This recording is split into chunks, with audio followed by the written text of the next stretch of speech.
Today is Wednesday, October 21st, and this is the Hendrick-Hudson Board of Education meeting. Can I have a motion to call the meeting to order, please? So moved. Can I get a second? Second. All in favor? Aye. Can I get a motion to move into executive session? Wait, let me say what we're moving into for. We will be moving into executive session for the purpose of discussing medical, financial, credit, or employment history of a particular person or corporation, or matters leading to the appointment or promotion or demotion or discipline or suspension or removal of a particular person or corporation. Can I get a motion to move into exec, please? So moved. Second. All in favor? Aye. Aye. All right, thank you to the public. We will be back at approximately 7 p.m. Good evening. Tonight is October 21st, and this is the Hendrick-Hudson School Board of Education meeting. We just left the executive session, and we are now in the public session. Can I get a motion to approve the agenda as stated, please? So moved. Can I get a second? Second. All in favor? Aye. Any opposed? All right, very good. I think we're still waiting. Oh no, Bill's here. Never mind. Anybody need to pull anything from the consent agenda this evening?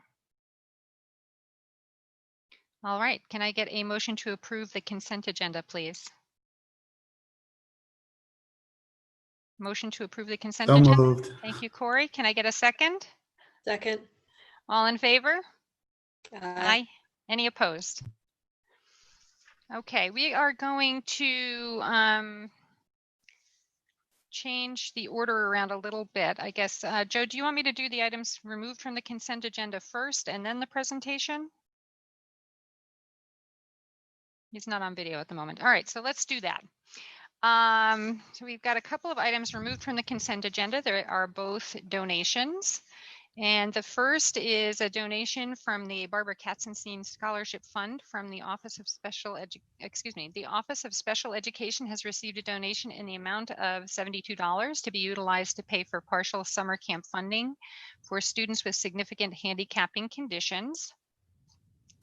And thank you very much for that donation. The second donation is a donation totaling $1,850 from an employee from New York Life, which has made two donations totaling that amount. And the donation was made possible through the New York Life Foundation for the Hendrick-Hudson School District. Thank you very, very much for that very generous donation. So can I get a motion to approve those two items, please? So moved. Can I get a second? All in favor? Aye. Any opposed? All right, fantastic. So give me a second to flip through my papers here. We're going to change the order around a little bit, Joe, right? Are we having the presentation next from Mr. Oros? Yes, George Oros is joining us at 7:15, and so we thought we would just rotate the agenda to have him do his presentation first, and then we can get into the superintendent's report. So George is going to be, I'm sure, very timely. So in a few minutes, if you would like, Laura, do you want to, quickly brief everyone on various cybersecurity updates? I know Laura's going to have a more formal presentation at our next board meeting, but there have been a lot of developments over the last couple weeks with regards to cybersecurity and firewalls and ransomware and those sort of things. So Laura, if you want to just give us a quick update, and then we'll go to Mr. Oros when he joins us. Sure. We know that cybersecurity has always been on the forefront and a priority, and especially with Ed Law 2D, I've been speaking a lot about that and a lot of the expectations that are put on all of us in school districts, under the NIST framework. So these are all positive things that we have already had in place. Very recently, last week, two very close neighboring school districts had ransomware attacks. They did not lose data. No student information was given out. They were able to, they did not give out they did not go through with any ransom. However, they did need to do quite extensive system of going back to their backup. So one of the things we have in place is that we back up all of our data daily. So basically what they had to do is they had to wipe a lot of their systems out and revert back to the backup from the day before. One of the school districts, it took them a week where, students and staff could not use computers in the district until they could restore. Some of it had to be device by device that they had to restore. So, when something happens very close to home, you can't help but get nervous. But we've always been told it's not a matter of if, it's a matter of when. So, just to reiterate some of the things that we have been doing in the past, like I said, we have extensive backup systems. We have changed our firewall in the past year or two. And we've been doing a lot more web filtering, but also it's that social engineering of just educating staff, and then now really trying to also make sure we educate students on what it's like to be a digital citizen, because students are using our email and they're using passwords just like the staff are. So staff continually have always received emails and training and updates, reminders of what a phishing email might look like, which is, clicking on a link that could reach out and grab malware or put malware on the computer. Responding to, things that may not be accurate. Phishing campaigns have been done in the district, and we're actually going to be continuing to do that. Password updates, we always have staff continually needing to reset their passwords. Even, a year or so ago, we started making the passwords a little bit more complex. So most recent, and then in that process, we purchased ClassLink, which if you're a parent, you were familiar maybe with your child using Clever, which was a way for students and staff to log in with a single sign-on, meaning you log in with your email and your password. And then once you hit anything that works with Clever, you can access something like iReady, one of the softwares that we use in the district. Before this pandemic, we were already in the process of transitioning from Clever to ClassLink. ClassLink allows us to have a lot more single sign-on opportunities, so we don't have people with lots of different logins and lots of different passwords. Once they're logged into their HenHUD account, they have access to a lot of the programs that they need. It's also convenient, especially for our younger students or just people who don't like to have multiple passwords. But one of the other things is that ClassLink allows us to reset passwords wherever you are. So prior, you could only reset your password if you were in the network. So that can be challenging. So, and especially last spring when everybody was remote, we couldn't have people come in and change their passwords on the network. They were all home. So even I could change your Google password, but it wasn't going to connect to our Active Directory, which really controls all of the accounts and what you're able to do and not do in the district. So we luckily had already begun the process of ClassLink. So ClassLink was rolled out this school year.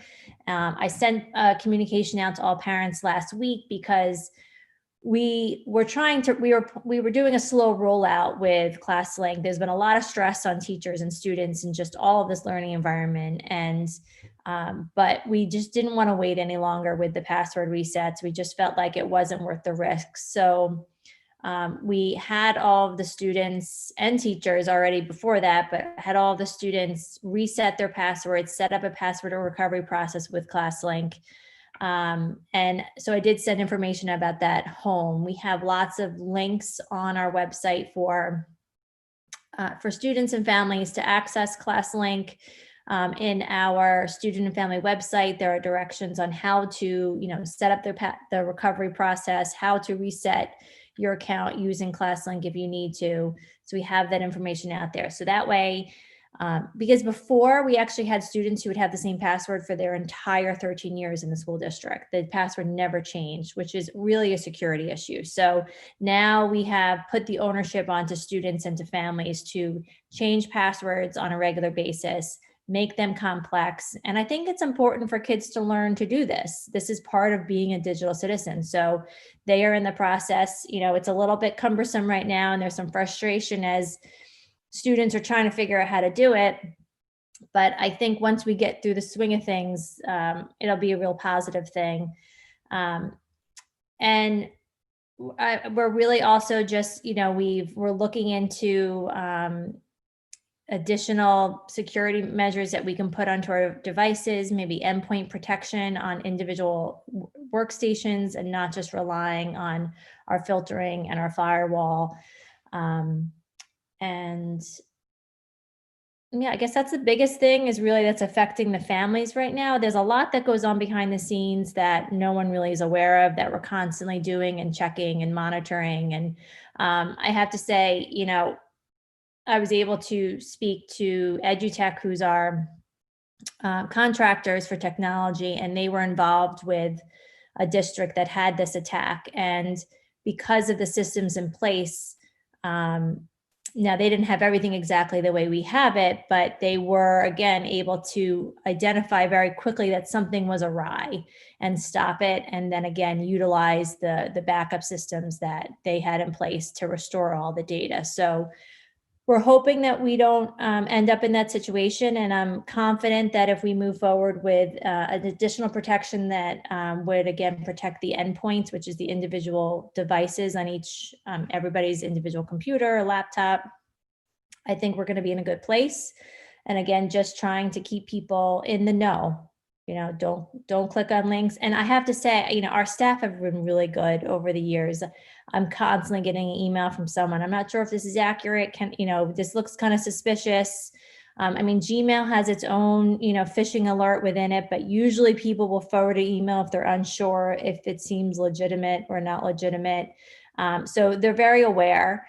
And we actually, through EdLaw 2D, have to do mandatory training for all staff. And so that actually, we've done some training already before the school year started through GCN, but we have our tech coaches we're doing training next week for the middle school and high school staff. And the following week, we're doing all the elementary. So we'll get into it a little more depth as well. Yeah, sometimes those phishing emails can be very tricky. I know you've gotten a couple of emails from me. Is this real or is this fake? Yeah. And it's important, for people to it's good to stop and think before you click, is this accurate? Is this not? Is somebody asking me for information that just doesn't seem right? Yeah. Of course, I've got a couple comments and questions. So, clearly I love this area, and I'm really glad to hear that we have a renewed effort around this. I think it's fantastic. I do have a couple questions. So first, I probably have to take this offline, but I'd like to get an understanding of the numbers of generations of backups that we keep, and whether they're incremental or full, and what's actually being backed up.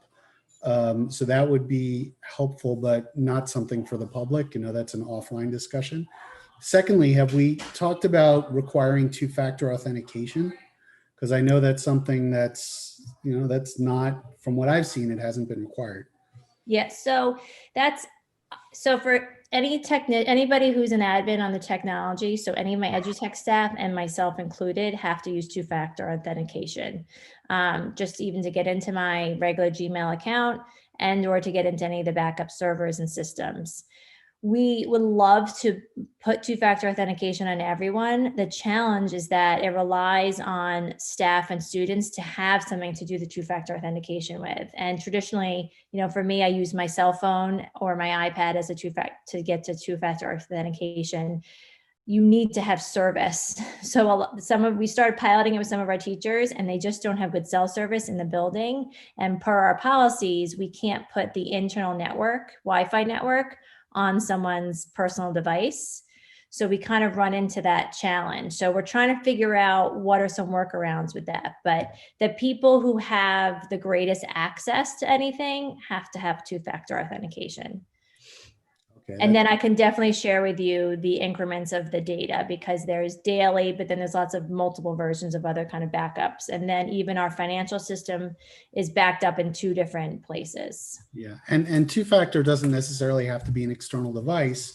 Two-factor could be what's the IP address that you're logging in from, right? So there are other ways of doing two-factor that might be a little easier for folks to use. Yeah.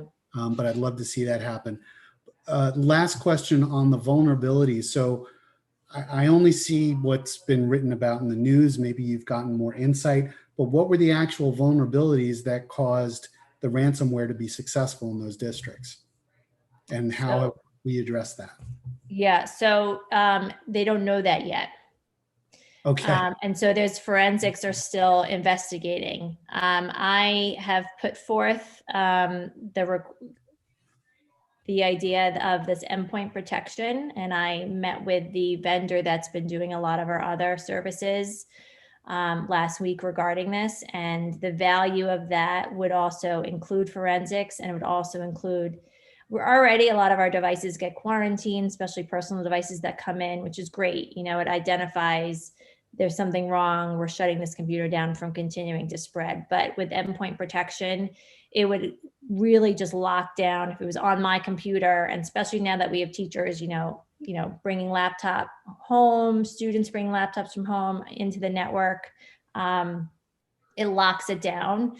And then we would immediately be able to identify what happened on that device without having to go into very full in-depth forensics. So I think the endpoint protection is really going to be valuable for us in that sense, because we could then identify right away what the problem was. Would that also include device and sensitive data encryption? Meaning what? So endpoint protection sounds like you're talking about firewalls on specific devices when you talk about endpoint protection. But then if we have... It's actually locally stored on the device, the endpoint protection. Right. So it would be like a device-based firewall. Mm-hmm. Okay. So the other question I have is about the data. So there might be sensitive student data on the device, or there might be sensitive student data on, let's say, a server. Are we encrypting that data somehow to make sure that if it is stolen, at least it can't be read? If it's on someone's personal device, it right away would shut it down, so they couldn't pull, nothing could go out.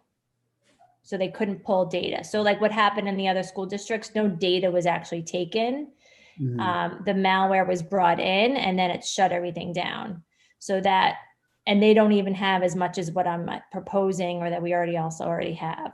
So I feel pretty confident that the data would not get out. It really just would cripple us, and it would take us offline for a while we repair and go to backups. Yeah. So maybe we can take that one offline too, because I'd like to understand how we're encrypting our most sensitive data, if we're encrypting our most sensitive data. Because if it does, get taken, at least if it's encrypted, it can't be read. Yep. All right. Thank you. I'm done. Yep. You're welcome. Okay, so as Laura mentioned, she's going to be back in 2 weeks with a broader presentation and overview of many of these different things. So as Corey had a couple questions, if anyone else has questions, please send those to Laura, and she can work those into her presentation. This is really apropos of what Laura was talking about, because as I introduced George Oros, who wears many, many hats in our community.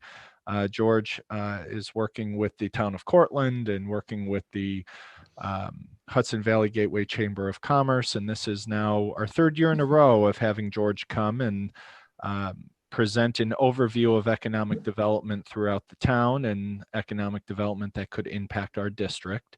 But to segue from what Laura was mentioning, Enrique and I need to shut our computers down briefly because a lot of the upgrades, maybe not, Laura. I think we're stopping it.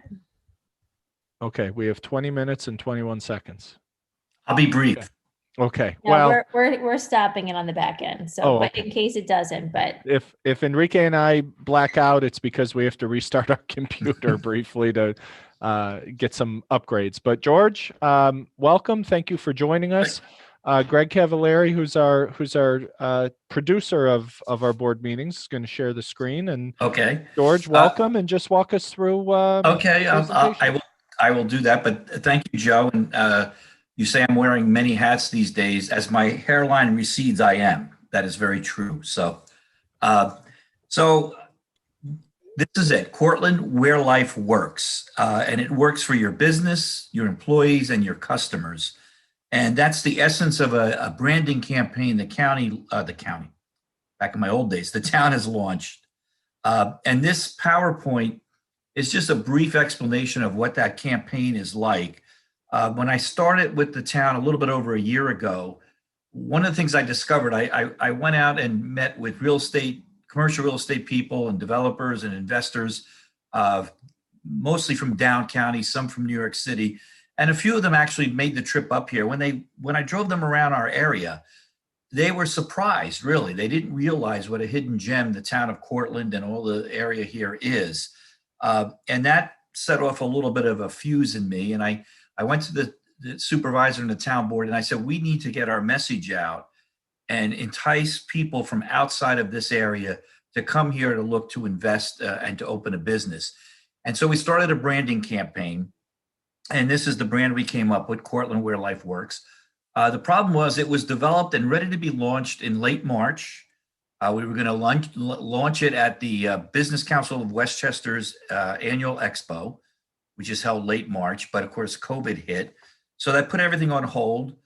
We waited till July, and then we did it via Zoom. We unveiled it. And I was very gratified. We had about 43 different people not from our area, which is good. Commercial brokers, investors, developers from either Yonkers, White Plains, and New York City that participated or watched the Zoom presentation of this where we gave it. So we'll go through this quickly. You can go to the next slide, which I think says the same thing, unless you deleted that one. No, go one more time. So what this is, and by the way, we have also developed a terrific video, which is in its final stages of editing. It's about 3.5 to 4 minutes long. It's something we're going to market outside of our area. It's something that'll be on our website. And a lot of what's in here is much more graphic and interesting to watch as a video. But anyway, what we're trying to do is drive the message, again, to people in, whether it's businesses, whether they're in Connecticut, Northern New Jersey, Southern Westchester, or New York City, that this is where life could work for you in home, work, and play. We talk about having commercial space here, that you can get twice the space you could get down county or in the city at half the cost. We have a very highly educated and diverse workforce. And what's good when I talk about diversity is that so many businesses down county and in the city, although I don't know how much business is going on in the city these days, but the entry-level people that work for them, most of them are up here. They live here. So the point is that we need to get those kind of people to know that those employees are already here for you. You don't have to worry about that. And the final thing is that we are committed to aiding the investors and entrepreneurs. The town just last night passed some new things for our town code to expedite the process of approval. One of the things we're looking at is when a new business comes in and takes over an existing empty storefront, instead of them having to go to the planning board for a whole approval process with a site plan, if it's pretty much within the realm of the same type of business, you just go in and get a building permit to do what you need to do. So can we go to the next thing? By the way, I just noticed Cortland spelt wrong in that. Okay, this just tells, again, you folks all know this, so you can go to the next one, just about where we are and what Cortland's like and who we're surrounded by. And I think you're all aware of this too, the 4 strategic areas that the town's master plan identified. These are the focal points that we're working on. And you can go to the next one, because I don't want them to black out on me. This is very relevant to the Henrik Hudson School District. With COVID, some of this is being changed a little bit. I don't know how many, and maybe down the road, I don't think this COVID thing's going to last forever, and the city will come back, and there will be people here. But one of the phenomenons, of course, as you all know, is that now people are working from home, and we envisioned this area that way at the time, actually, where what we would like to see in that area is some living quarters around the railroad station. But on a bottom level, you would have some small retail, maybe a restaurant, a pub, a health club, exercise place, and sort of a WeWorks type facility, so that people that may have to go into the city 1, 2, 3 days a week could live there. And if they're like me, I find it hard to work at home. I still have an office that I go to concentrate, and especially when I'm working on something big, they would be able to go downstairs from where they're living and go to a workplace, have access to a huge copy machine and all kinds of other things that they may need to produce reports and things. But at the same time, live there. And at the same time, if they have to go into the city for a breakfast meeting the next morning, they can hop on the train. Next district. All right, this is up around the hospital. Not so important to you folks, but the mod is going to come about. It got a little bit sidetracked with and rightfully so. Public input came in, and the people that lived up there were concerned about some of the things that were in that plan. The town board's working very hard to scale it back, to make it more acceptable to the community, but at the same time provide some flexible zoning there, so that things that ancillary to healthcare and to the hospital can fit in there and come about quickly, instead of having gone through a whole rigmarole in a planning process and approval process. And the next one is the sustainable water. The CBA. We all know about this, the Route 6 corridor. A lot of, one of the things is, as you know, the cinema just closed, Modell's is closed. A number of major things have closed at the Cortland Town Center. But I could tell you some other things that are happening. We're very close to having a upscale type health food type place come into the Cortland Town Center. The old ShopRite is in contract right now. I'm not at liberty to divulge who it's with. They're doing their due diligence, not in terms of the site itself, but in terms of making sure the property is right and that there's no contaminants on the soil and things like that. But we will have an upscale supermarket if it goes through, coming in there, which I think you'll all be very proud about. Okay, the next slide I think is the Waterfront Sustainability District. And this is probably what you wouldn't hear the most about. So let me talk a little bit about what's going on here. As you know, Port Cortland came in. I don't want to go into all the details about it, and I can't speak to why the town board did what it did. I'm not a policymaker. But Port Cortland apparently is not going to happen. Simultaneous with that, and earlier in the year, we had put in for a federal grant. Nita Lowy, working with other members of Congress throughout the country, they developed a small pot of money, and it was very small, really. It was only $10 million for the whole country. If you were in a community having a nuclear power plant closing, and you had a project that we could help create jobs, you could get a grant. And Chris Keogh from the town planning department and a few other people there and myself got together, put this grant together. I was surprised that we got the 3.2 million we put in for, because as I said, only 10 million nationwide. Not that there's a lot, but there's at least a half dozen municipalities facing the same thing we are here with a closure of a nuclear power plant. We got the 3.2 million. It will be matched by the town for 3.2 million. It is for infrastructure to this site. And what I mean by infrastructure is building a road into the site down towards the quarry, off of, I want to say it's 11th Street, I believe, right where the ball field is. This will alleviate traffic going through the hamlet of Verplank to get to the site. We're going to put in a sewage treatment plant, and we're going to build some parking and some other infrastructure there. And that will open this to some sort of development. And as we know, the town purchased this originally with the idea of maybe putting the municipal DPW garage there. But it was purchased mainly for recreational, cultural, and general municipal use. So we have two proposals that have been floating around for a while. One of them I think is going to happen before the end of this year. That is for an indoor recreation facility up at the higher portion of that 99 acres the town owns. It'll be a public-private partnership. We'll be entering a long-term lease with the developer. The developer will build the facility and run the facility. It's going to be an indoor soccer and recreation type facility. And that'll be one aspect. We are talking with several people, some who I can't divulge at this time because of confidentiality and because of looking at other sites and don't want their names out there. But one name that has been out there, and they are actively negotiating with us, is a company called Merchant's Daughter. They're a producer of hard cider.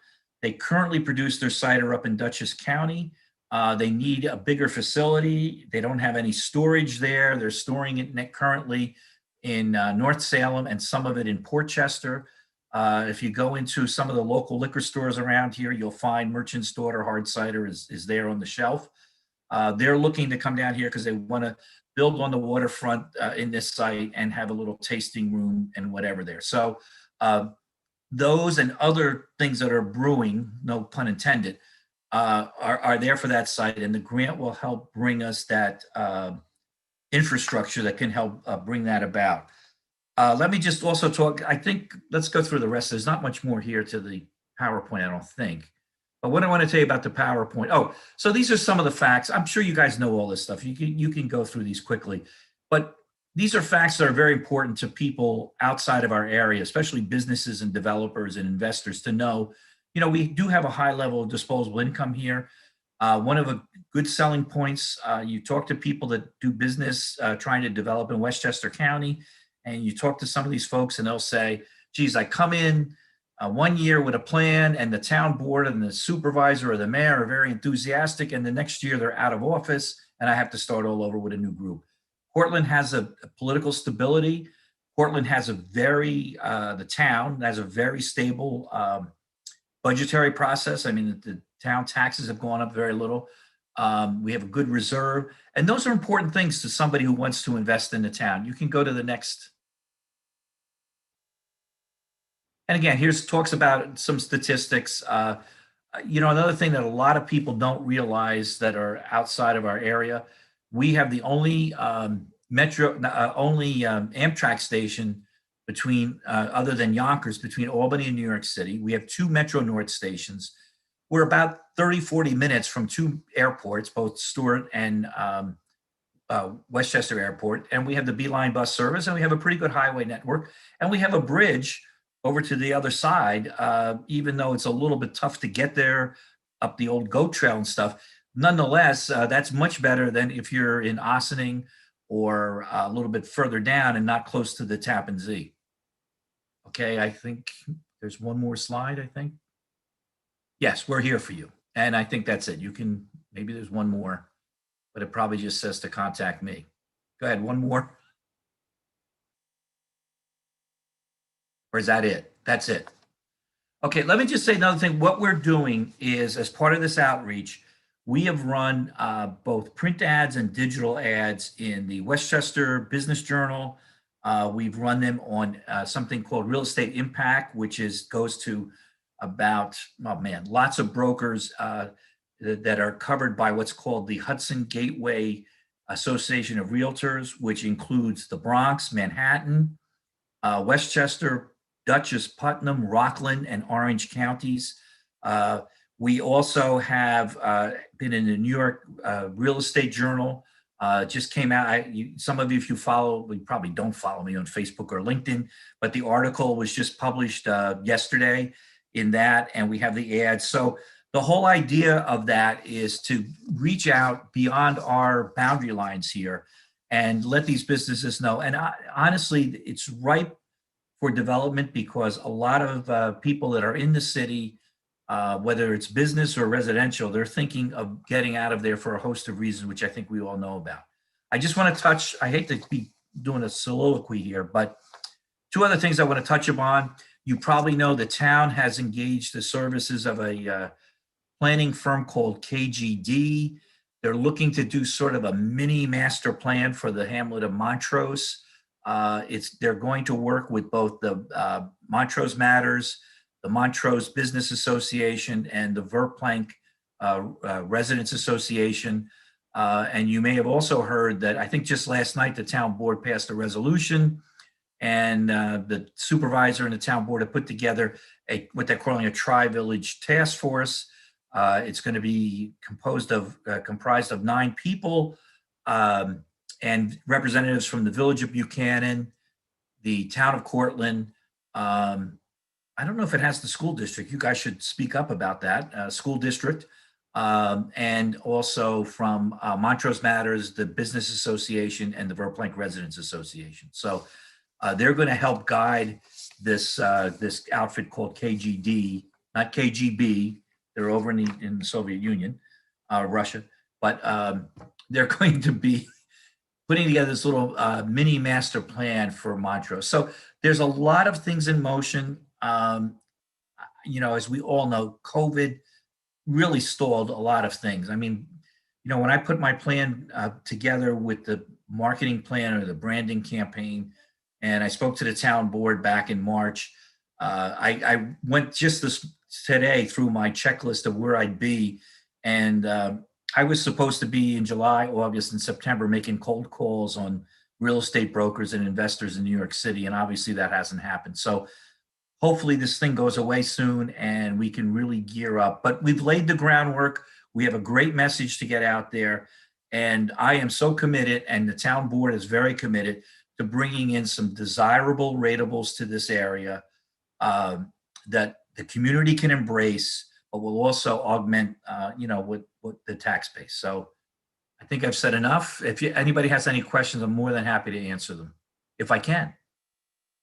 That's great. Thank you, George. Does anybody have any questions? Okay, thank you. It looks like nobody has any questions. You must have done a very thorough presentation. Thank you. Okay, well, I did get my only A in college was in speech. I'm kidding. Well, it served you well.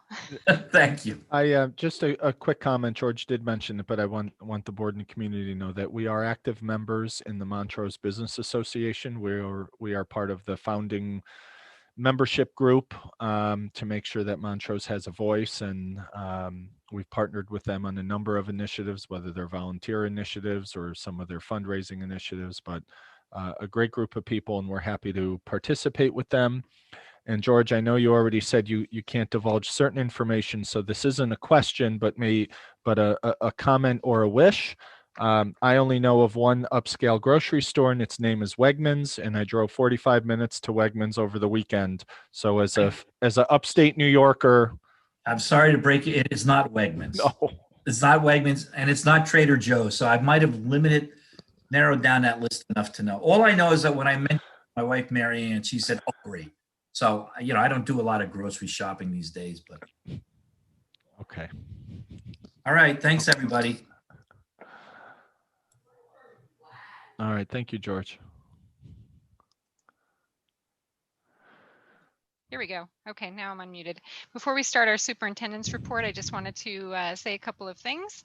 As the public who's watching might have noticed, we are back on our Zoom format. We did do a in-person meeting at the last board meeting 2 weeks ago, and it was great to see some of the board trustees face to face, even though we could only see half of our faces because we were all masked. But the feedback from the public was not all that favorable. It was kind of hard to hear most of us, and they decided that our Zoom format was working better, at least for the moment. So we love having the added participation from the public. We've had a lot more viewership since we've been in this format, and so we decided to go back to it. So I hope that you will enjoy your board meeting. I would also like to say we have made our first progress report guidepost marking for the semester. So first 5 weeks under our belt, and I'd just like to thank again the staff and the teachers and the students and the parents for being flexible, and we're starting to iron out some of the kinks and things seem to be moving a little bit more smoothly. So we will get some more information from Mr. Hochreiter on our COVID situation recently. Yeah, so a couple updates, some talking points I wanted to make sure I put in the agenda to make the board and the public aware. So on our website, on our COVID dedicated webpage, we have a COVID decision-making flowchart, and that is a set of processes and decisions that the district makes or individual staff and families make with regards to COVID-related matters. This has to do with being in contact of a COVID positive or having to quarantine. It's basically a set of decisions that the district and individuals have to make. And I want to just give another plug for that document because that is That's really our go-to document when we're making decisions or meeting with staff about different situations, very stressful situations that they have. I know I have it up on my website all the time. Margaret printed it out and put it in her office. It's something we use and we reference quite a bit. I also want to talk about our partnership with the Department of Health. We've had 2 positive cases, both of which have forced us to close schools. And I want to give kudos to the Department of Health, because in both of our experiences, they have been thorough, they have been detailed, they have been timely. I know that that's not every school district's experience. I know that there was, a rough go of it earlier in the fall as schools were opening and then quickly shutting down because of COVID-related matters. But I know the county executive has asked superintendents for a lot of feedback. We meet with the county executive every Monday morning, and this is what we talk about. We give him feedback to give to the Department of Health, and the communication goes both ways. But in both instances, and in every instance moving forward, when the district is made aware of a COVID positive, whether it's an adult, a staff member, or a student, we have a hotline. School superintendents and assistant superintendents, those responsible for reporting, have a hotline number that we call. It goes directly to a dedicated individual in the Department of Health. They ask for information. We give them whatever basic baseline information that they require. And then typically within, I would say in our experience, 12 to 18 hours later, we get a call back from someone in a supervisory role, and they basically tell us what to do. Staff or students who are in direct contact in the classroom, on a bus, after school program, any adult that entered the room for a significant period of time, which is 10 minutes or more. They give us direction on what to do, on who to contact. We send to the health department a very specific contact list of the individuals, their contact information, phone number, a log of who was on a bus, or a log of who checked in and out of classrooms, to make sure that they have all of the information in front of them.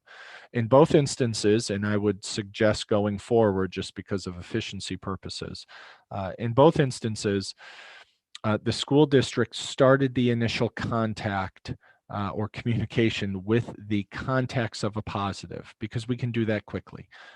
In both instances at Frank G. Elementary and the high school, they made personal phone calls to those families or to those staff members, told them what to do immediately, gave them instructions on, not to leave their home, to begin their quarantine, and that they would hear from either the health department or they would hear from contact tracers. Those communications are followed up in writing, and then once we exhaust our list, and once we go through everybody that the health department says we need to contact and direct them what to do, the health department and New York State Department of Health, in conjunction with Westchester County, take over, and they follow up from there. They get the specifics with the individuals. They may adjust their quarantine period. They may ask them about whether they're symptomatic. They may recommend they get tested. They may recommend that others in their home quarantine, or it depends on the situation. But at that point, it's a very individual conversation based on dynamics within the household and the number of children or number of staff or what have you. So there are very few independent decisions the district makes on its own. The only decision the district makes is the duration of the school closure. It at least needs to be 24 hours. It can be up to 72 hours. In the case of Frank G. Lindsay, because we did not find out the COVID positive until well after dismissal, it was after 4 p.m. on that Wednesday, we decided to close school for Thursday and Friday to give the contact tracers even that much more time to engage in their activities. In the case of the high school, we found out around 2 p.m. right before dismissal, and that was heading into a weekend. We decided that only this past Monday would be sufficient, but if we needed more time based on the collaboration between the health department and contact tracers and the staff and students, that we could extend that. But that's basically what it is. The reason we close school is twofold. One, to do a deep cleaning and thorough sanitization of the classroom or school or bus or you name it. But the other is to give more breathing room for contact tracing to happen. It doesn't need to be belabored that the county health department and the state health department is overburdened. Cases are spiking. There's more testing. There's more cases. So it's taking them a little bit more time to follow up and complete their process. Other districts have indicated that contact tracing has begun between 2 and 8 days. Another district said it took 10 days. In our case, it was much quicker. We're thankful for that, but many of the decisions with regards to COVID are not ours to make. We make them at the recommendation or at the demand of the health department. So in both of those cases, Frank G. in the high school, that's how it happened. We were lucky, as I've been forewarning folks, that these decisions are going to be quick and they're going to be at the absolute worst time. Lucky for us, they happened in the afternoon. They happened right around or shortly after dismissal. So we at least had the afternoon and evening to collaborate with the county, to get our communications in order, and to give enough notice about school the next day. That's not always the case. All right. The way that some doctors' offices and labs work, we may not find out until a Sunday afternoon or evening, or 8 a.m. when a doctor's office opens up and contacts a child or a staff member saying that they're positive and they need to stay home. So, so far we've been lucky in terms of timing, but this is going to be a trend. We knew that going into it, and now we've experienced it. But I wanted to report publicly and on the record that our communication and our partnership with the health department has been nothing but professional and timely, and that's a really good experience for our community to have. I'm going to shift gears a little bit, but before I do, I'm going to move off the COVID topic. Are there any questions regarding COVID? Sure, Lisa. I just wanted to know if you could talk briefly about how a parent should know, like, what to do if you get like we got the call, that Friday afternoon that the school was closed on Monday. Does that mean a reasonable person should stay in their home until the school reopens on Monday, or really curtail their activities? Is there recommendations that we can look to for that? So specifically for that, in that case, at best, when you receive a notice that a school closed, at best, you would be a contact of a contact. And according to all of the literature, a contact of a contact is just, be smart, watch your symptoms. If you don't feel well, don't go to work or go to school. And if you want to get tested, that's your prerogative as a contact of a contact. And we had many of those. We had many of those in September and early October that we had, a child or an adult was a contact of a child whose mother or father tested positive. And what do we do? And you don't do anything until you're symptomatic, or a lot of these processes don't come into play until and unless you're a contact of a positive. So the first communication is to let everyone know we have got to close school, we have a positive case, no school, to give people a lot of notice so they can plan. The other reason we try to get that communication out is so that people aren't reading it on social media. They need to hear it from us as quickly as possible and as soon as we're given permission to communicate that. The next layer of communication is a direct communication from either the school or the county to those who are a contact of a positive, and they have much clearer direction. Start your quarantine, stay home, don't go anywhere, watch your symptoms.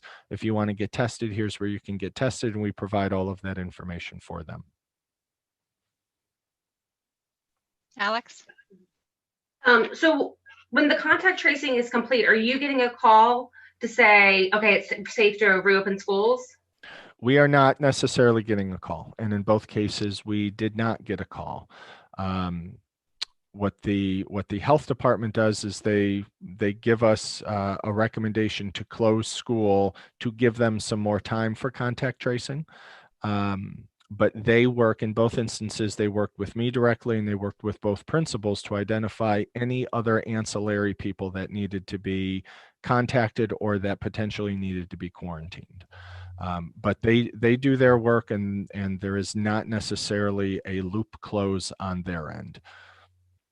So we're just going under their initial guidance that it's safe to reopen after 1, 2, 3. Yes, it's basically a no news is good news after we make those initial determinations. Okay, if they found cause, that they'll give you a call back and be like, shut down. Okay, thank you. We found some more. But yeah, so for example, there was a high school today maybe yesterday in the southern part of our county. It first started as a couple kids tested positive. They closed the school, and as the contact tracing expanded, I think it got to, and I'll get it wrong, but 90 kids and 30 staff or something like that within a particular school. They had to shut the whole school down for the rest of the week just to give more time for more contact tracing.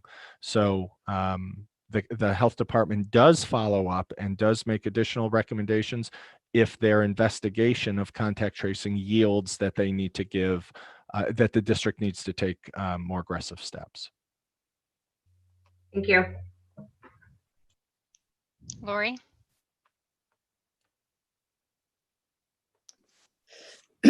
Are we looking a little bit ahead? I know some other schools are talking about this too. Are we looking to maybe go all virtual the week after Thanksgiving and the week after Christmas? Yeah, there's a lot of discussion about the 2 weeks after Thanksgiving and the 2 weeks after Christmas, basically to encompass a 14-day sort of quasi-quarantine period. It's an initial discussion in our region. I believe it's going to be on our agenda for our bi-weekly meeting either tomorrow or next Monday, but there are a lot of districts who are floating a trial balloon because look, we know not everyone's going to quarantine for the holidays. We know college kids are coming back and forth from college. Some colleges are ending their semester at Thanksgiving, so there's going to be a lot of travel. It's a family time, we get all of that. So what some districts are proposing, and they're talking about it, and it's starting to become more public, and here we're talking about it now publicly, of should we consider that? Should we consider the first 2 weeks after Thanksgiving and the first 2 weeks when we come back, basically after the new year, to implement our remote plan? Because we know folks are traveling, and we know that we're not going to be able to account for everyone in their whereabouts, whether it's 2,400 kids or 500 staff. So it's out there as a discussion among school superintendents. I think it makes sense, but I think it makes sense with a couple caveats. We would need to give a whole bunch of notice so families can make backup plans. And we would need to discuss, in our case with Mother Connection or other agencies, can we provide some targeted childcare during those times, during the day, for families that absolutely need to work? It sounds like a smart idea among us. I know. And then put the hat on of a parent who's going to take a couple days off, to be with their family for Thanksgiving, or take a week off to be home, during the holidays in late December, and now they need to take another 2 weeks off or find some childcare. So it's certainly on our radar. It's something Carol, Lisa, and I talked about today. I think if this gains more momentum, it warrants a further discussion with us, so we can give parents notice if that's what we choose to do. It's sort of what's more disruptive, making the decision a couple weeks in advance and helping families figure out how to support them, or the alternative is the last minute notice of we have to close for 2 or 3 days at a time because we have a positive case. Right, and that doesn't stop sports from happening, because I certainly hope they keep happening. But if their kids are going to play sports, then we might as well have school too. So. Yeah, and that's part of the issue. Part of the issue is how we're handling sports. So districts in Section 1 are handling sports that if you're closed for COVID, you're closed. Treat it like a snow day, because you really shouldn't have anyone in the building, and it's hard to have the soccer team or the field hockey team not have access to a building if it's 38 degrees and sleeting and they it's halftime. So That's why districts in our region have said, if you're closed for COVID, you're closed. Our contests, our games didn't start until a week later because the teams we were supposed to play in early October either didn't have enough practices or they were closed and couldn't compete that day. So I just think it's, our feet are going to be in this. We're going to be spinning our wheels here for a little while until this thing subsides. One other update, want to give an update on the cost analysis, the Princeton Plan group. We have reached out to our stakeholder committee that encompasses around 30 individuals. That includes staff, parents, and community leaders and business leaders. We have published a parent and community survey that went out on Friday. We're going to send a reminder for this Friday. That survey will close on Halloween. We'll do a quick data analysis of that survey, and then the stakeholder group will meet in early November to review the themes from that survey, as well as the themes from our staff survey, which was completed last June. That will help identify some of the work and some of the pressure points that the committee will need to address in order to report back through various avenues, through whether it's PTAs or through faculty meetings, but also to the board. So we believe we can still be on target to have the board act on a recommendation in January. The reason that January is a target date for us is because if we are going to make that decision, it first will impact our budget planning, and we start our budget planning in January, but certainly in February we are full tilt in budget. And it also gives us the spring for our instructional team to go through the process of identifying who moves where or who doesn't, class assignments, grade level assignments, and actually have to build that schedule. We would have to build the 2021 schedule while we're finishing up this school year. And then also there's going to be a pretty significant move of staff. People are going to be moving buildings, and we're going to need to prepare for that. So that January target date, we still think we can meet that.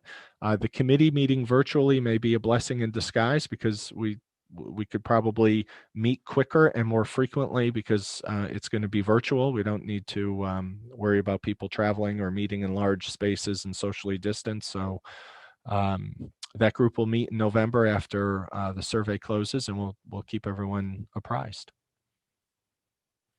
Thank you. Do we have any questions on the cost analysis study committee? All right, I have a question about different committee. Do you have a steering committee update also, the parent steering committee? When is that scheduled to meet? So we worked with BOCES to identify some help who could facilitate some focus groups through our parent community about their experience in the pandemic, in our virtual environment, our hybrid environment, our full remote environment. A number of us on the screen, Laura, myself, Margaret and Lisa, met with one of the facilitators yesterday to make sure we had a pretty good understanding of what the deliverables needed to be, to inform our thinking at the district level. That conversation will be replicated with the administrators in the 5 schools, because we have a different model for elementary than we do secondary. And then those groups will kick off their work in mid-November. They're focus groups. So to be an effective focus group, you have to limit the participation to a degree to make sure you have enough participation and active participation. So I'm sure we're going to have plenty more families in each school that want to participate than we have slots for. I hope that's the case, because that means people are taking this seriously and they want to be involved. So that will just be a process question the facilitators will have to go through. How do we take 100 people that want to be involved and narrow it down to 25? But we're wrapping up what some of the information that we want to receive from these focus groups are, so it can inform our thinking for the second semester, but also beyond the second semester. And that was a lot of our conversation yesterday, was what have we learned that should stick with us? I know we say colloquially we're going back to normal. I don't think there's a normal. I think there might be a 2.0, a version 2.0 of what school looks like. And what have we learned in the last 8 months? And where can we improve on what we learned in the last 8 months? That will be a part of version 2.0 of what public school looks like. So it's really exciting work. It's also really scary because, you know, for decades, public school has been pretty reliable in the fact that it hasn't changed that much, which again is a good thing and a bad thing because there's reliability there. But I think we can all agree that public education has been pushed to the brink in terms of innovation, and we've got to identify what those innovative practices are that need to stay with us after this year. So we want to make sure we get really good data and recommendations, actionable recommendations, so we can make some mid-course adjustments in the second semester, but also identify what can stay with us. So that group will kick off also in November. So we're going to be very busy in terms of activities happening in the district as we consider the Princeton plan and also try to receive some really timely, relevant parent feedback as well. Thank you. Do we have any other questions about those topics before we move on to our other updates from the administrative team?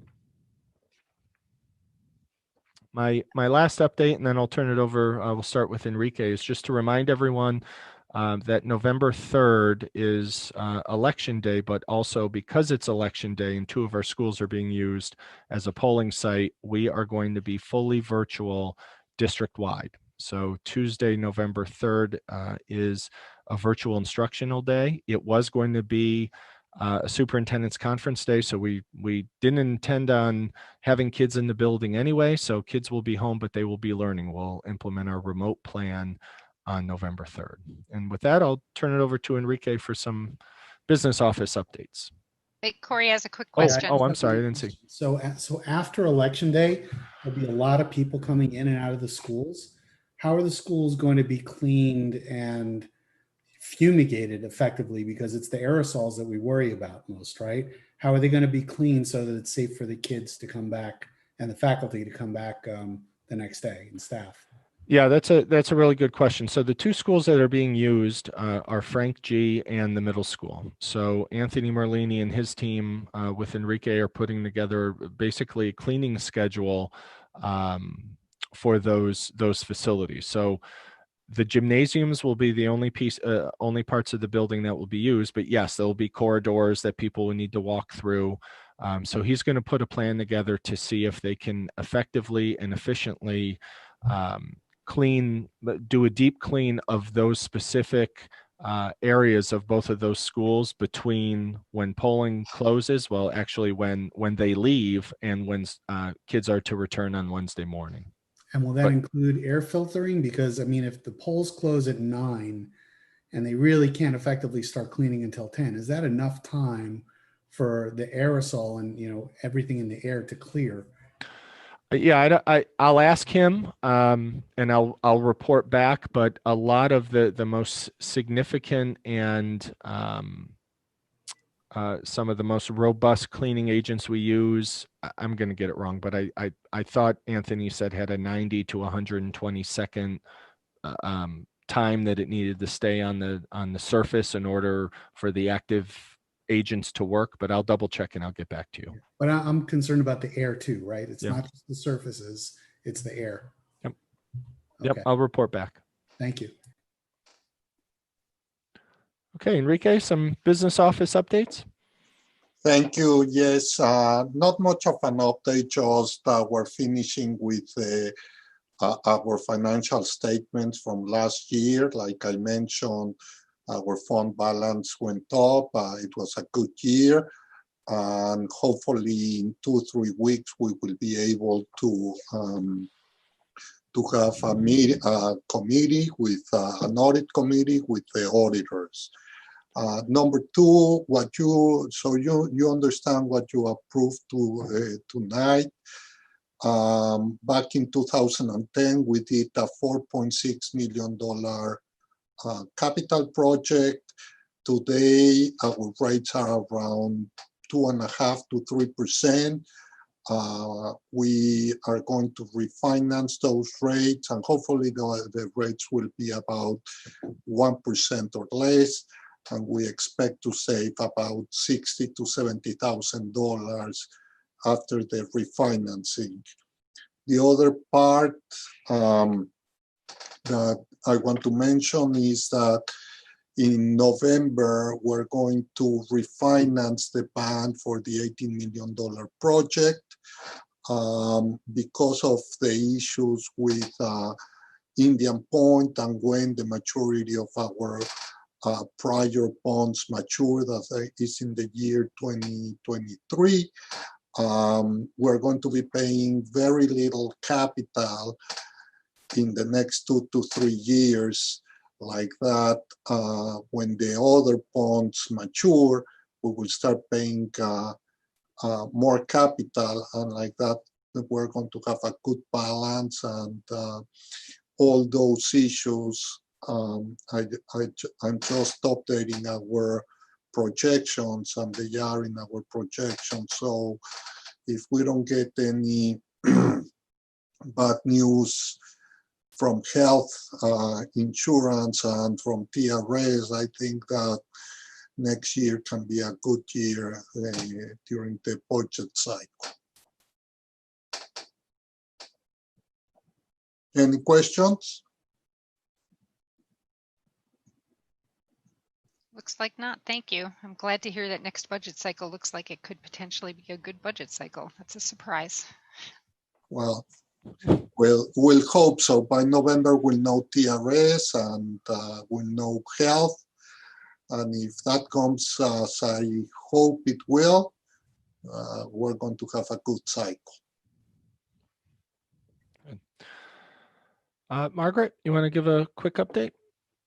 Sure.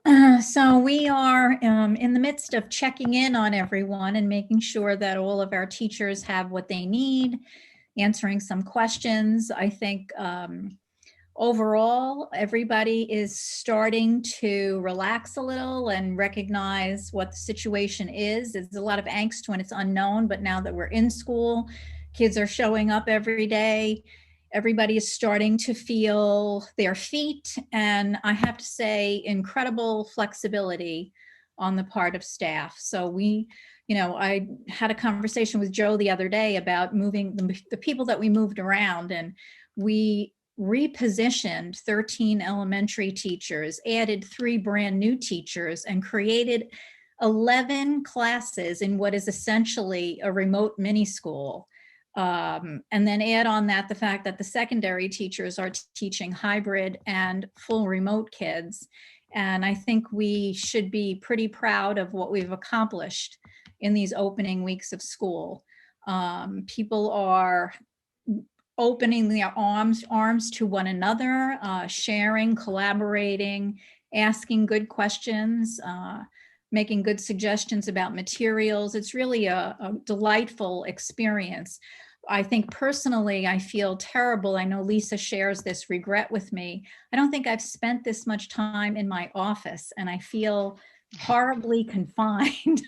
That being said, I also don't want to be in the building and add to anyone's anxiety level. So I tell them every day when we talk how much I miss them and how much I would love to be in their spaces, but I need to respect the situation that we're involved in and support them from afar.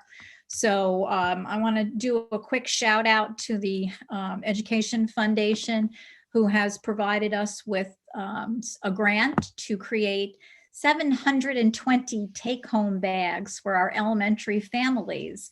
Those take-home bags will help our remote students and students that may at some point be remote to more fully participate in their physical education classes and their art classes.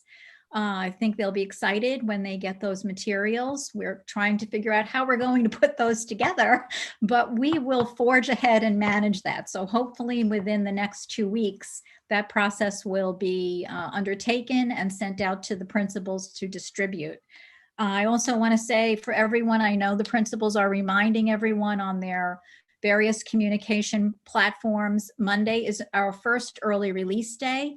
So students, as in the past years, go home after they've had lunch. Those dismissal times are being shared with families. I know Karen Hoffman asked me today for an update.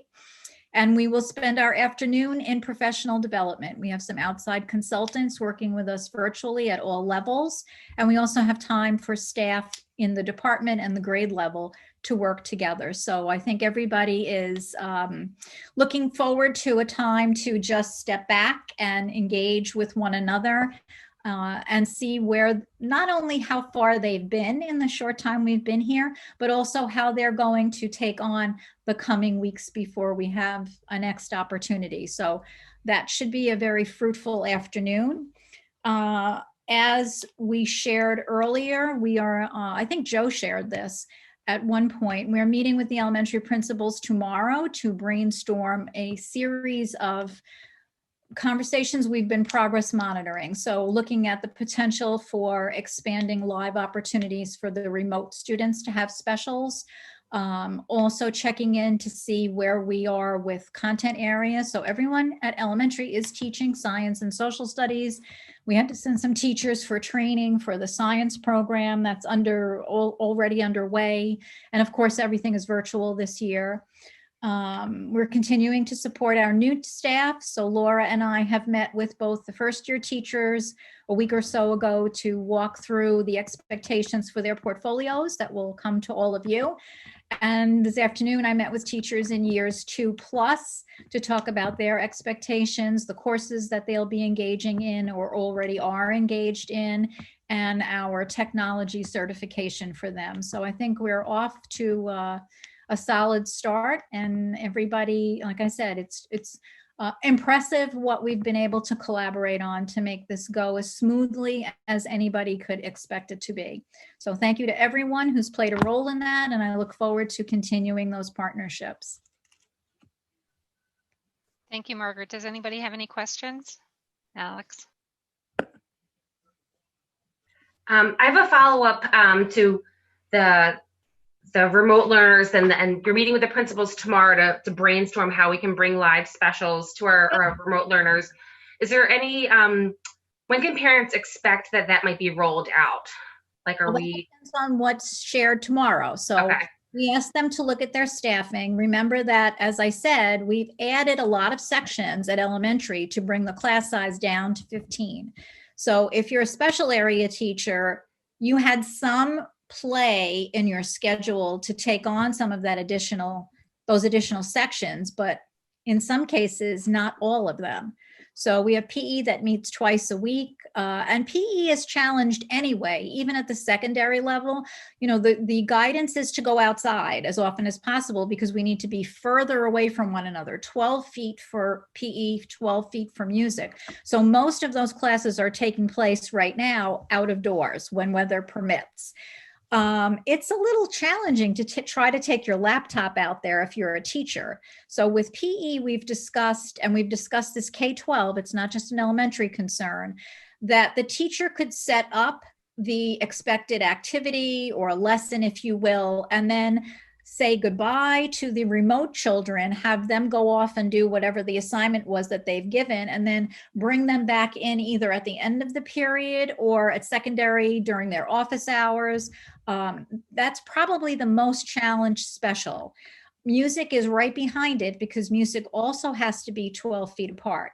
We think we have some flex with music and perhaps some of the art to either bring the elementary students that are home into the classroom while another class is taking that lesson live, or we do have a couple of spaces where we could create specials that are dedicated to the remote students, remembering that we want those specials to only be 20 minutes.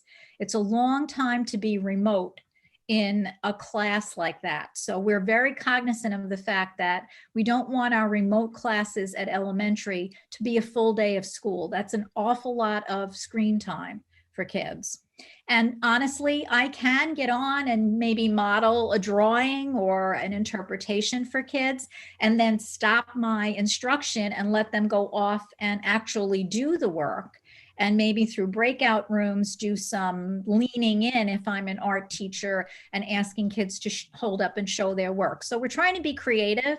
We absolutely want kids to have these experiences. It's the social and emotional aspect of balancing out a rigorous academic program with times where kids, and also, you know, I'm married to an artist, so I totally respect the fact that that's an outlet and it's an expression of my intellectual ability through that medium. So we want to respect kids who have that love and not minimize those opportunities, but we also have to figure out the balance of how do we create this logistically in the schedule. So I know the elementary principals, we kind of asked them to brainstorm together and come to the meeting tomorrow with some suggestions for us. I've had some preliminary conversations about it with them.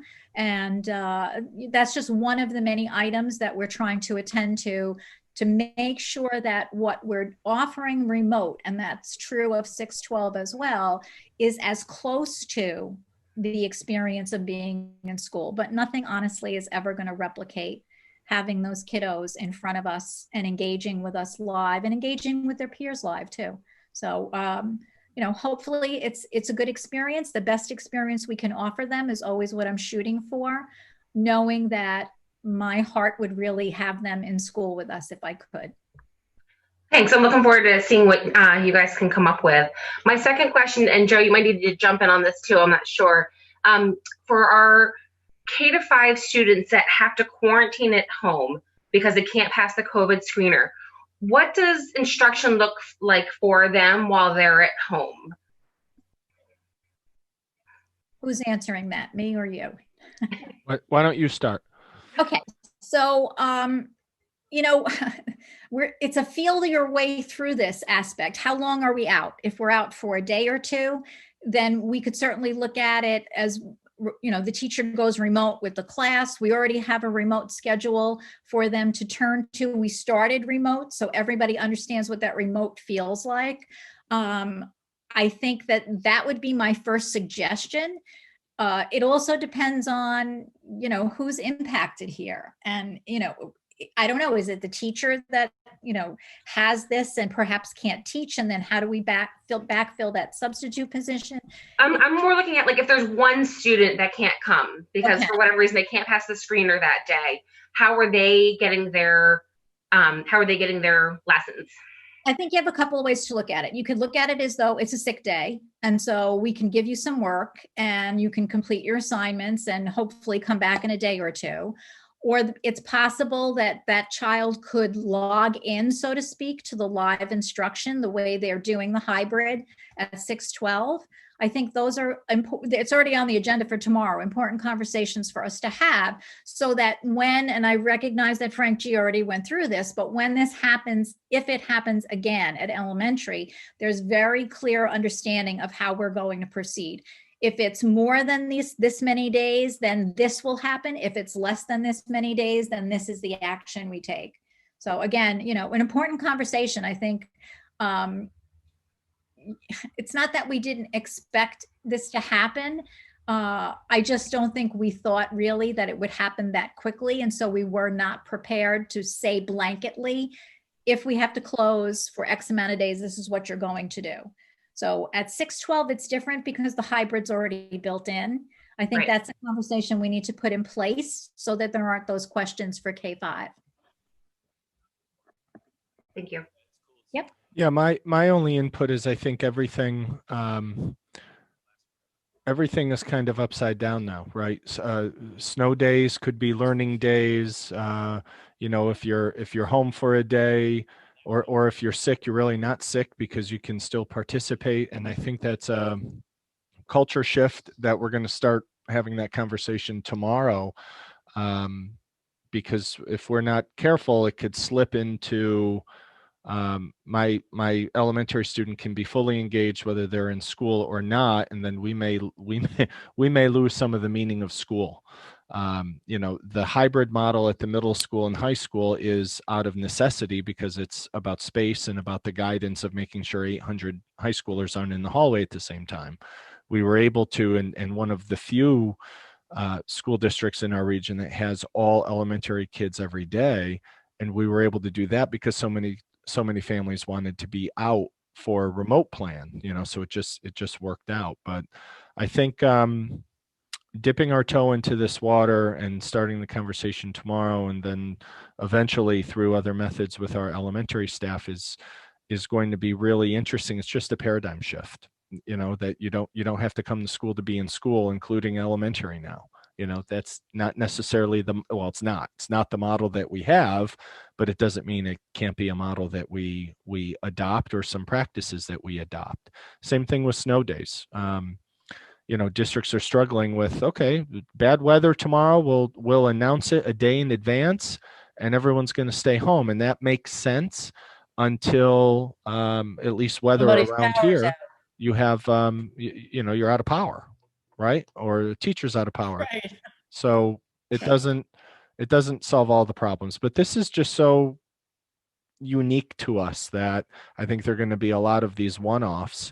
But as Margaret said, we've asked the teachers to put everything on Google Classroom so they can stay connected. The next layer of engagement is, can the kids come in remotely for the morning meeting, or, the beginning of a lesson, and then, go away and do some independent practice and come back in an hour or two. But it's something we're going to have to build with them. Right. And that's exciting. And again, it's one of those exciting and scary things at the same time. And I think, Alex, one of the things that we all feel strongly about, because we experienced the opposite of this in the spring, is that we want to be able to say, if this happens, then that will occur, so that parents have a sense of security that if the building is closed, tomorrow, this is the way it will work. That takes away a lot of the angst and the frustration that I think both teachers and parents felt in the spring, where it was almost a day by day, what happens next. So that's part of the reason why I asked them to go ahead and build a remote schedule full day and a remote schedule half day for the kids who are presently in the buildings, because we knew at some point we would shut. What we didn't think about, and bad on us, was that, well, what happens in this situation where we have a short temporary closure, and it may be isolated to just a classroom or just a grade, just a school, it's not the district. How are we going to remedy that? So that's one of the goals of tomorrow's meeting, is to kind of set the precedent and then share it out with families and say, if this happens, this is the expectation. So it takes that anxiety away from families and from teachers. Perfect. I think that's exactly what families want. Just anything that we can, Yeah, plan. no want to work with the unknown if we don't have to. Thanks to you both. Lisa? Well, it's been a busy week again. As I have to echo what Margaret said, I was able to go into one of the schools today, and it was so refreshing to get out of the office and actually see the kids and be in the classroom. And we were just talking this morning, like, how can we plan this so we can get out? So it was nice to get out to at least one school. I have to say that our SEPTA did not meet this week. However, we are going to talk about doing another Q&A. I did a Q&A in July, and that seems very effective for parents, because the parents have questions, especially those that don't typically attend our SEPTA meetings. So it actually increases our attendance at SEPTA meetings. So we will be holding one of those soon. We have a 4-night presentation starting in November for 4 months from the social workers and psychologists, talking about DBT, talking about burnout, talking about anxiety for parents. It will be taped, and I will have someone translate it, and we will get it on the web as soon as we can do all of that. But that's something that's coming out for all parents in the district.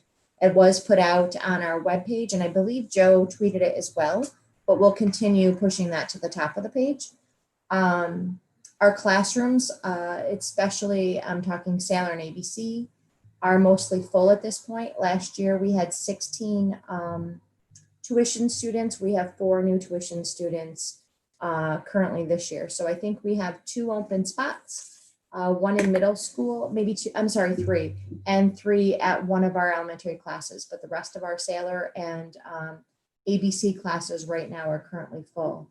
I think that's a kudos to our staff and our team that really know their programs and do very, very well with our students. And districts are seeing that and sending us more and more. I'm actually turning away packets because at this time it's too difficult to take a new student in, but we really don't have a lot of room either. So that's where we are in the world of PPS.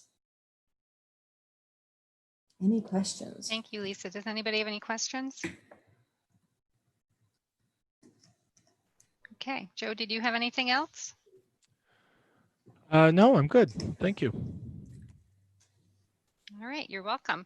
So next up on our agenda are our committee reports. I know Lisa has something. I guess I'm going to start, Lisa, just because I went to the high school PTSA meeting last week and Mr. Mackin did have a Q&A, which was nice to see.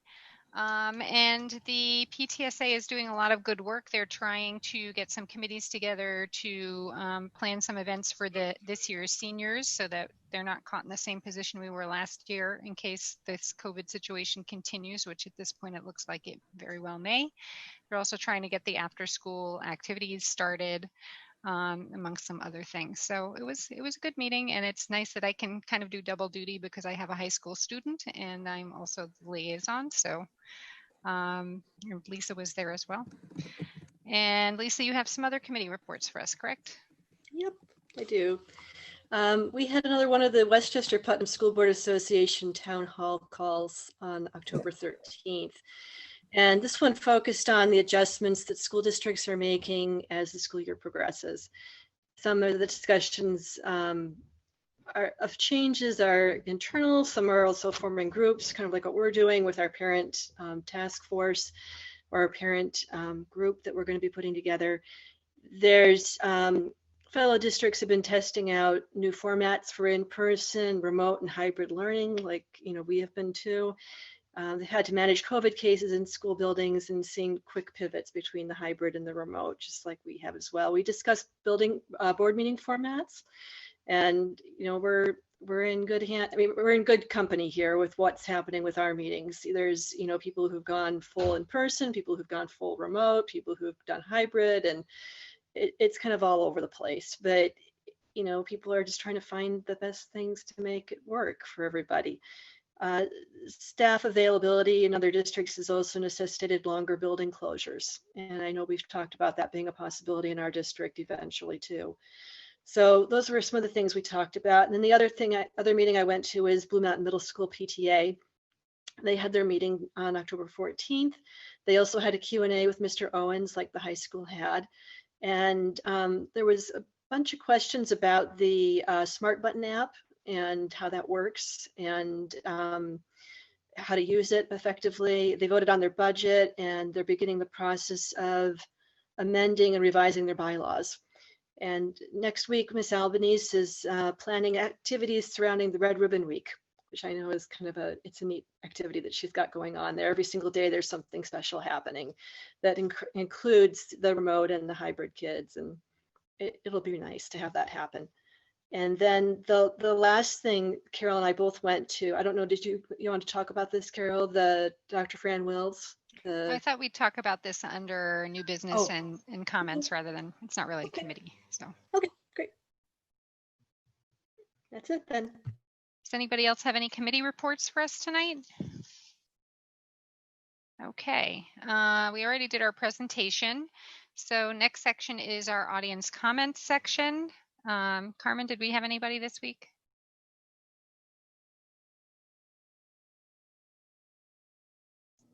Sorry, I just had to unmute. No, we had no comments this afternoon by 12 or this evening. Okay, thank you very much. Then I am going to forgo reading the statement of participation since we don't have any comments tonight. And we will move on to our board comments and new business. So what Lisa started saying is that both she and I were able to go to the discussion with Fran Wills, who's our new regent in the area.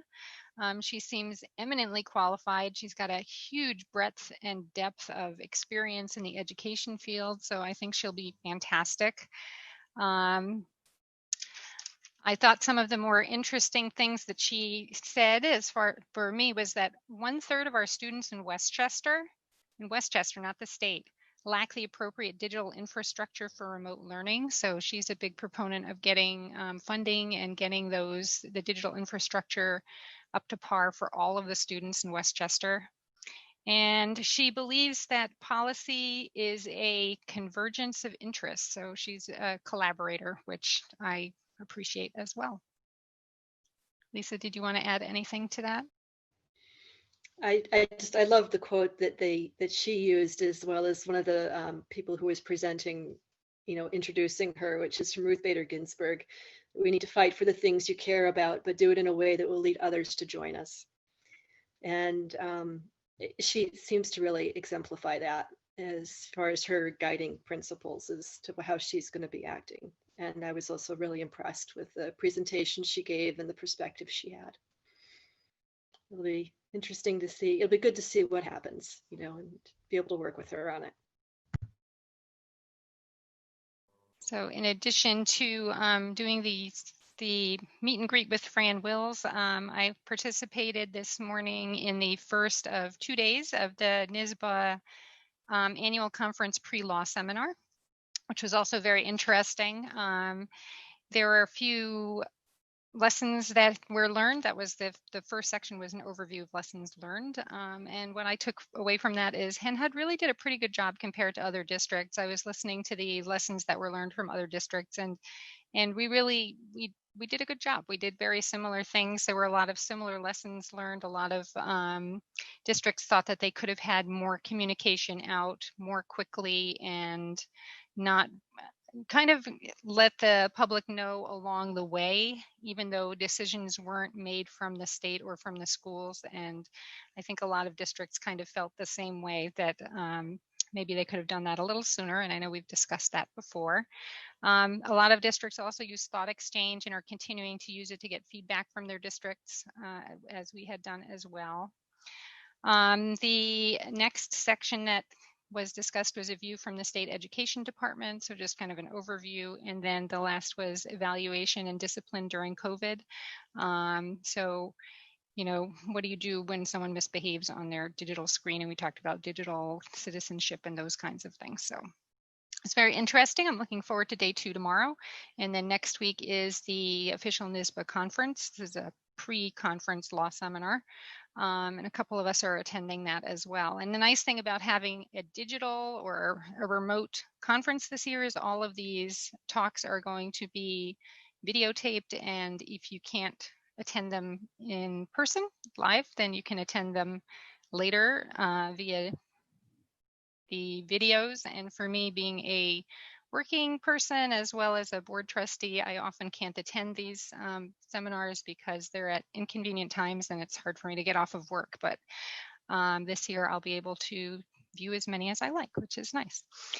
And then I think Lisa has something else, but I think we're going to leave the NISBA resolutions for last. So does anybody else have any updates before we get to that? Oh, yes.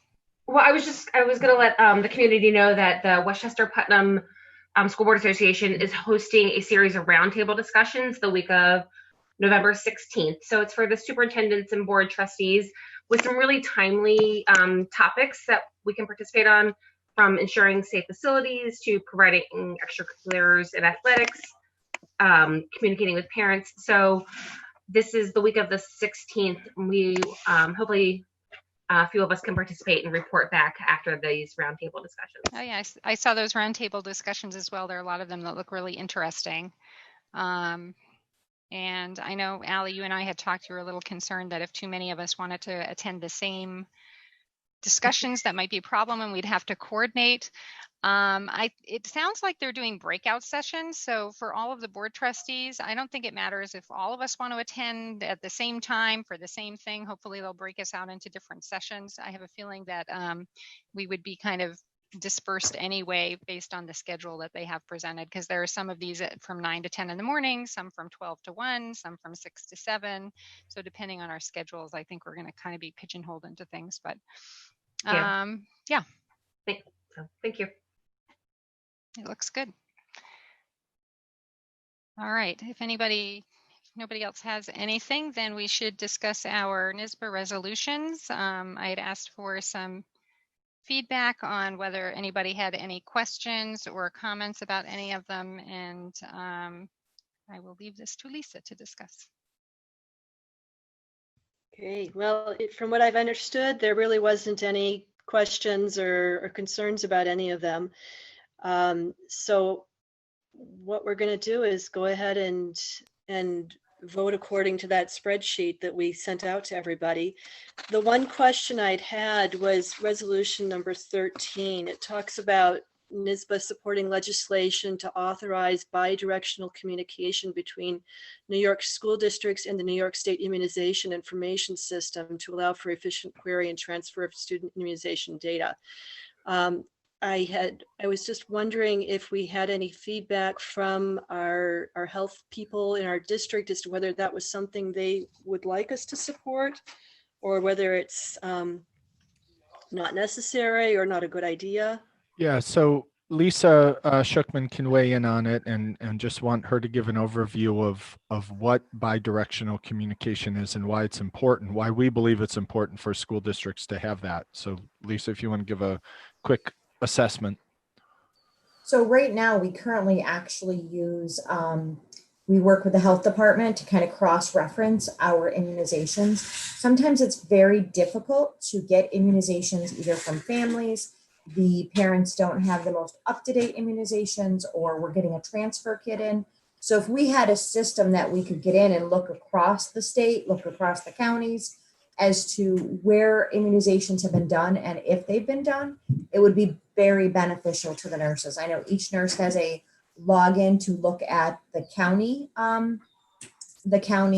public health department to see if students get immunizations. I think would be something very beneficial. Thank you, Lisa. You're suggesting that we approve this. I believe it's something that can help everybody. And I think it's something that there's a lot of communication, and sometimes that's a hard thing for families, especially some of our families that are have socioeconomic problems and are transient.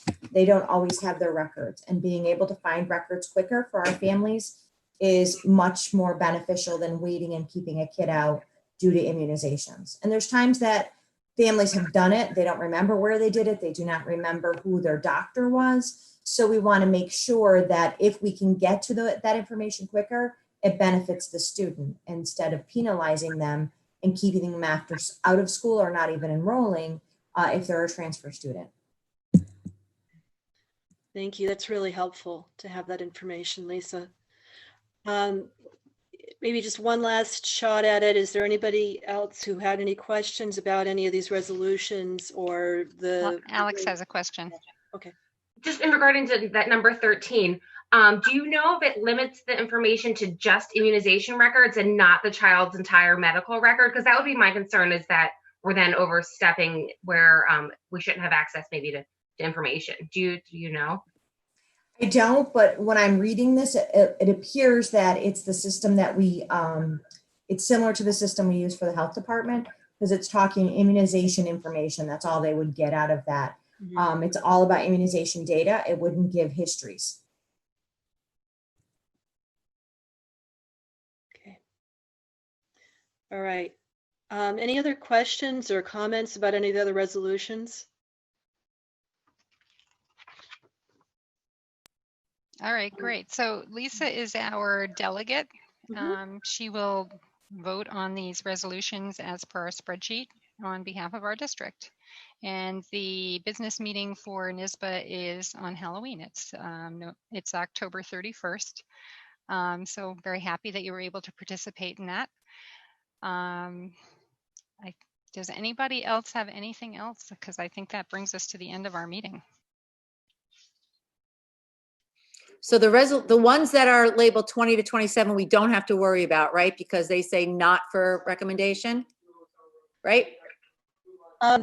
Well, actually, that was the NISBA recommendation. WSPUT, when we went through them, we agreed. Guys, be quiet. We agreed with some that were labeled as the S for support as not being recommended. there were a few that we felt in West Putt should be supported actually, and not recommended to not be adopted. I don't know. In other words, they would be a recommended resolution and we would go against what the NISBA recommendation was. Okay, so that's just the one with the O's, right? Yeah, the O's would be the ones where we would be voting contrary to the NISBA's recommendation. Yeah, I don't have a problem with any of the O's. Some of the S's though I did. Okay. What was the, so if it's an S, that means it would not be recommended. There's some of the S's that you think we should be No, supporting? no. Okay. There's an S that I agree with that should not be recommended, so I'm glad it's still not being recommended. Okay, yeah. Okay. Okay, good. So that's what we'll do then. All right, thank Thank you you so very much. much. So that'll bring us to the end of our meeting. Our next meeting is going to be November 4th, which is the day after Election Day. Please exercise your right to vote, no matter which way you are voting. It is one of the great things about being an American is that we have that ability. So I expect everybody to be out there voting. Our next meeting will be Wednesday, November 4th, and I just need a motion to close tonight's meeting, please. So moved. Second. Second. All in favor? Aye. Thank you and have a good evening. Good night. Aye. Night.